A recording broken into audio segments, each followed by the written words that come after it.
Bom, gente, como prometido a vocês, hoje eu estou aqui iniciando esse novo projeto, né? Vou estar lançando aulas para vocês todas as semanas. São pais atípicos e tem muita curiosidade sobre os temas que compreendem o autismo e também querem ajudar os seus filhos, né? Eu sou o Dr. Lacerda, como todos vocês já sabem, pai atípico e trabalho somente com o desenvolvimento infantil, né? Hoje eu vou falar de um tema muito pertinente dentro de todas as crianças com transtorno do espectro autista. Alguns em maior, outros em menor grau, mas que a grande maioria das crianças vão apresentar, né? Hoje a gente vai falar de transtorno do processamento sensorial. Doutor, e o que seria esse transtorno do processamento sensorial? Vamos com calma. Vocês já perceberam que algumas crianças se incomodam muito com a roupa quando veste, ou com a etiqueta, ou com barulhos, cheiros fortes, a sensação da água batendo na cabeça e o esfregado com o shampoo? Isso acontece com algumas crianças que estão no transtorno do espectro autista? Acontece. Algumas não, várias crianças, né? E pode estar acontecendo com o seu filho. Do mesmo jeito que acontece com mais frequência, acontece com menos frequência. Frequência que eu falo é em sentido de acontecer muito com essas crianças. E aí, eu tenho crianças que parecem que não sentem nada. A criança se joga no chão, bate a cabeça na parede, se machuca, se rala, se corta e levanta, bate assim e sai. Por que isso acontece então, doutor Allen? Isso acontece porque o jeito que o cérebro interpreta esses sentidos começa a ter uma baguncinha. Vamos falar de uma linguagem mais simples, né? Doutor, isso está acontecendo porque as informações que vão chegar ao cérebro serão interpretadas de uma maneira não tão bem legíveis. Então, imagina que a criança está sentindo um toque e o cérebro está interpretando aquela sensação como dor. Está sentindo um esfregado e aquilo causa como se fossem cócegas, como se fosse uma queimadura. E isso acontece? Acontece, doutor. Você tem essa diferenciação de como o cérebro dessa criança está vendo o mundo, certo? Mas calma, vamos falar direitinho como é que isso vai se dar, a parte fisiológica, o que a gente pode fazer, como identificar e como ajudar o seu pequeno. Vamos entender agora como é que se dá esse transtorno do processamento sensorial. Vamos entender como é que o nosso cérebro compreende o mundo ao nosso redor. Imagine o seguinte, vou começar com um exemplo bem simples. Você vai ao shopping e está passando por uma praça de alimentação. Naquela praça de alimentação tem muitos barulhos, crianças correndo, adultos comendo, conversando, garçons, restaurantes, tudo isso aí. O nosso cérebro, às vezes você acha que não, mas ele está percebendo tudo ao redor. Então, ele observou a luz, ele observou o barulho, ele observou o cheiro, ele está sentindo, através dos receptores que a gente tem na nossa pele, como é que está a temperatura do ambiente. Só que tudo isso chega no nosso cérebro, através do sistema nervoso, primeiro periférico e depois central. Chegou no nosso cérebro, é processado. Como assim processado, doutor Allen? É como se fosse um arquivo. Ele é avaliado, opa, isso aqui é uma sensação de calor, mas não está me queimando. Isso aqui é uma sensação de frio, mas não está sendo suficiente para mim ter que agasalhar. Isso aqui é um cheiro de comida, mas não quer dizer que vai me incomodar. Isso é que o nosso cérebro faz. Feito isso, ele vai tomar duas decisões nesse momento. Ou ele vai entender isso como uma informação importante que precisa ser guardada e precisa ser relevado, ou ele vai ignorar completamente para que você não comece a ter várias sensações.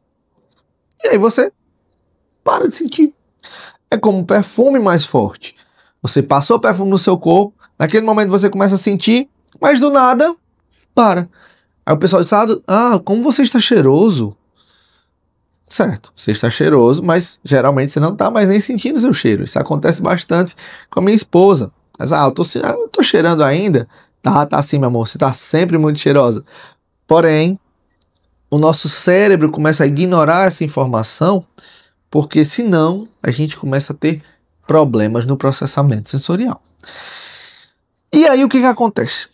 Quando você tem um transtorno desse processamento, você não consegue ignorar de maneira eficaz. Então é como se você ficasse sentindo aquilo tudo o tempo inteiro. Pá, pá, pá. Várias informações, vários cheiros, muita luz, aquilo está incomodando, muito barulho. Imagina você sentir tudo isso ao mesmo tempo e não ser capaz de ignorar. É isso que está acontecendo dentro do transtorno do processamento sensorial. E aí você começa a ter reações que você geralmente não teria. Doutor, mas o meu filho começa a chorar, o meu filho começa a correr, não quer tomar banho, não quer... Gente, calma. Isso faz parte do transtorno do processamento sensorial e é algo que vai ser trabalhado aos poucos para que o cérebro comece a melhorar e a maturar essa questão e então a gente tenha realmente um tratamento. Entendido até aqui? Tudo certinho? Todo mundo com atenção, focados. Vamos lá. Doutor, e por que então que o meu filho vai ter esse transtorno aí? Gente, isso acontece porque algumas informações são processadas em áreas diferentes do nosso cérebro. E aí que está o grande segredo. Vamos falar um pouquinho de fisiologia, né? Não vamos aprofundar, calma. Esse não é o intuito dessas aulas, ser aulas aprofundadíssimas, são aulas informativas, são aulas que vão fazer você repensar, são aulas que vão fazer você entender. Imagina que tem regiões do cérebro diferentes que vão processar informações diferentes. Eles servem como centro de triagem, como o tálamo para perceber algumas questões, como o córtex pré-frontal, né? Tudo isso vai chegar de informação. Chegou nesses locais de triagem, eles vão decidir o que fazer. Ou descarta, ou processa, né? Chegou, doutor, a informação. Eita, tem que mandar para o cérebro. Só que o cérebro está processando outra informação. Não, mas tem que ser urgente. Pá. Isso são questões que tem quem tem hipersensibilidade. Os centros de triagem, eita, quase que não sai a fala. Os centros de triagem jogam essa informação com muita velocidade. E às vezes o cérebro já está processando outra coisa e aquilo ali fica tudo embaralhado. Então uma sensação como um barulho pode ser percebida com a criança para dor. É por isso que ela bota as mãozinhas no ouvido. Porque está doendo. Ela está tentando se proteger. Certo? E aquilo é um mecanismo de defesa. Já em algumas outras ocasiões, a sensação é processada mais devagar. Lá vem a criança que está correndo muito feliz. Lembre-se que o cérebro do autista ele funciona diferente, reagindo mais à dopamina. Essa criança está muito feliz, levou a topada, bateu e caiu o joelho. Opa, aquela informação de dor foi mandada para ser processada.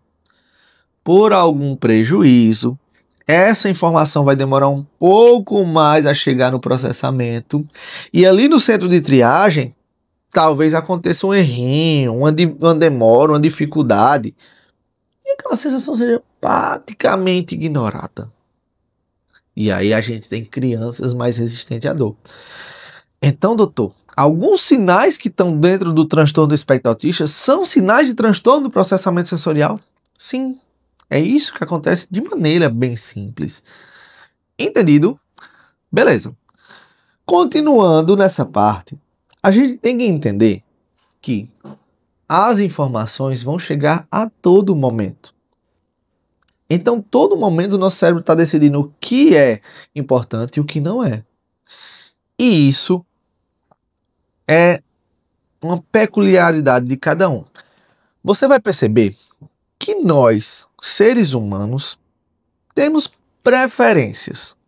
Essas preferências se dão muito pelas sensações que a gente viveu. A gente está criando memórias, sensações vividas viram memórias. Então você tem essas preferências que tem a ver com os momentos e que tem a ver com a velocidade de informação que foi percebida. E aí a gente tem 4 pontos importantes de alterações sensoriais. A primeira é a hipersensibilidade. O que é a hipersensibilidade? É perceber de uma maneira exagerada algumas coisas. Algumas crianças sentem mais o cheiro das coisas, se incomodam muito com a luz, porque aquela sensação vai causar dor, vai causar desconforto. Isso é importante. Já outras crianças vão sentir menos as sensações. Isso a gente chama de hipossensibilidade. Já foram 2 tipos. Outras crianças fazem buscas sensoriais, sensações que causam prazer a ela, que são interpretadas de uma maneira prazerosa, elas fazem mais busca. Vou dar um exemplo bem simples. Ficar rodando em torno de si mesmo. Poxa, essa criança não fica tonta, não? Não, porque geralmente a parte vestibular, que está aqui na nossa orelha, não vai perceber tão bem essa informação. Só que está causando uma sensação boa. Pular, fazer mesmo aquela estereotipia, né? E aí eu tenho uma dificuldade da integração de todas essas informações. E aí sim, eu tenho o cerne do transtorno do processamento sensorial, certo? Até aqui tudo bem, tudo tranquilo, todo mundo feliz, entendendo bem a aula, porque agora a gente vai para uma parte muito importante. Vamos falar do tratamento do transtorno do processamento sensorial. Gente, o tratamento do transtorno do processamento sensorial, como de qualquer outro transtorno, é com terapias. E o terapeuta ocupacional é o profissional que vai ter essa expertise, principalmente se ele utiliza a integração sensorial. Ele vai trabalhar todas essas questões com o seu filho, né? E vai conseguir que o seu filho comece a entender o tempo de processamento de cada informação. Olha, esse barulho aqui, eu não preciso processar tanto. Não me causa dor, é um barulho. Essa sensação do toque aqui não me causa dor. É um toque, é um carinho, é um chuveiro. E aí eles vão utilizar estratégias para chegar a esse momento. Como balançar na rede, girar, sentir texturas diferentes, aquela areia mágica, areia, massinha. Brincadeiras que envolvem o movimento, como puxar, escalar, empurrar. Tudo isso faz parte de uma terapêutica para o seu filho. Entendido? Tá aí, ok. Terapeuta ocupacional, importantíssimo nas questões sensoriais. Doutor, e as medicações? Hein, doutor? Não existe nenhum medicamento que vá fazer meu filho sentir menos.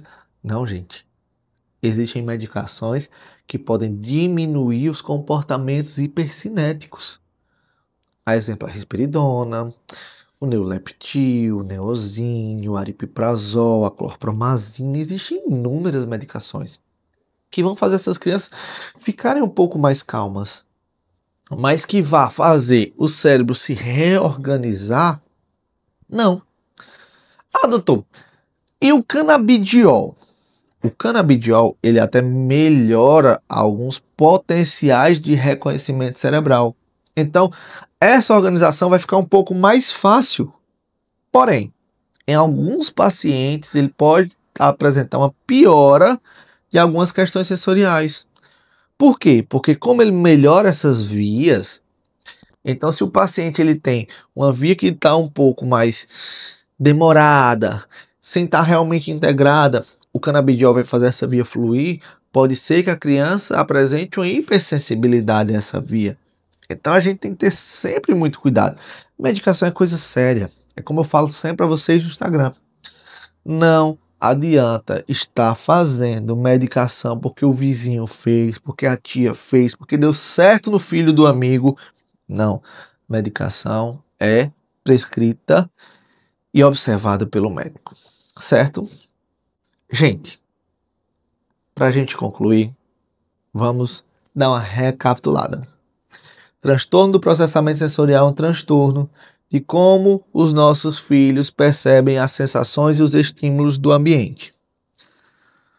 Acontece porque o cérebro faz uma bagunça nessa interpretação.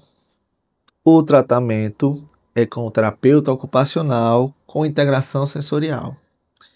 E por fim, quero agradecer a todos vocês que estão assistindo essa aula. Quero dizer que as próximas aulas serão temas muito pedidos. Vai ser uma coisa assim maravilhosa esse projeto. Quero agradecer toda a atenção e carinho de todos vocês e fiquem com Deus até a próxima semana.